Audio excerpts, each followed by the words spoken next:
You know how to take care of everyone, but you don't know how to let anyone take care of you. There's a psychological reason for that. Psychology calls it childhood emotional neglect, and it doesn't look like what most people imagine when they hear the word neglect. There's no dramatic story, no moment you can point to, just a quiet, repeated absence, a consistent message that your emotional world wasn't important enough to attend to. What that absence builds are habits that look like strength from the outside. Here are 7 signs. Sign 1. You handle everything alone. You handle everything yourself. You're sick, you push through without telling anyone. You need help with something, you figure it out alone before it even occurs to you to ask. This happens when asking for help as a child was met with sighs, dismissal, or absence. Your nervous system learned early, if I need something, I have to provide it myself. Psychology calls this compulsive self-reliance. It's not stubbornness, it's survival. Sign 2. You can't name your emotions. When someone asks how you are, your honest answer is sometimes, I don't know. You feel something, a low weight, a tightness in your chest, but the word for what it is doesn't come. This develops when emotional experiences were consistently ignored or never named by adults. A parent who says, "You look sad, what happened?" teaches a child to read themselves. When that naming never happens, the child becomes an adult who feels deeply but cannot find the feeling. Sign 3. You over-explain everything. You justify everything. You take a day off, you spend 20 minutes explaining why. You have a different opinion. You defend it before anyone challenges you. This happens when a child's decisions were frequently questioned or required justification before being accepted.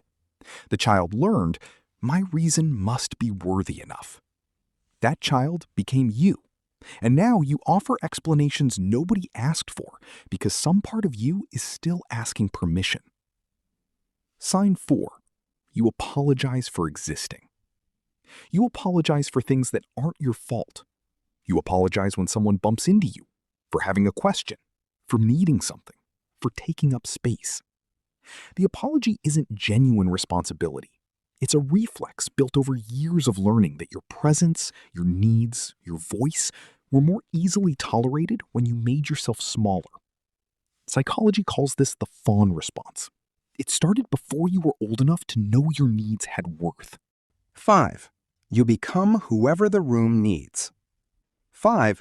You read rooms with extraordinary precision and adapt completely. You walk into a space, and within seconds, you know who needs lightness, who is tense, what version of you is most welcome, and you become it. This is hypervigilance, a hypersensitivity to others' emotional states, built in environments where adults' moods were unpredictable and your comfort depended on reading them accurately. What looks like social intelligence was first built as a survival mechanism. Sign 6. You don't trust your own judgment. You second-guess yourself constantly, even after you've decided, even when the evidence is clear, even when everyone agrees with you. This is what happens when a child's inner experience was consistently denied. You felt something was wrong. You were told it wasn't. You felt hurt. You were told you were overreacting. When enough of those moments accumulate, the brain learns to doubt the self that produced them. Sign 7. You disappear when you need help. You are the person everyone comes to. You show up.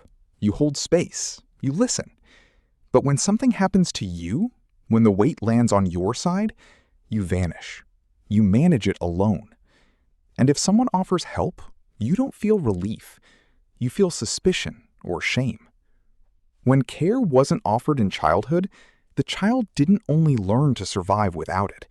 They learned to view needing it as a burden.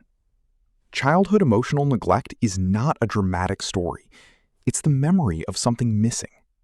And what was missing was not your fault.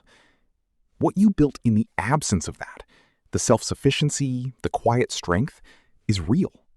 But it was built for a world you no longer live in. You are the only person who can decide which parts still serve you and which parts you're finally allowed to set down. Which of these 7 felt most like looking in a mirror? comment the number below. And if you want more psychology that explains behaviors most people misunderstand, subscribe to this channel. We break down the real reasons behind how people think and feel.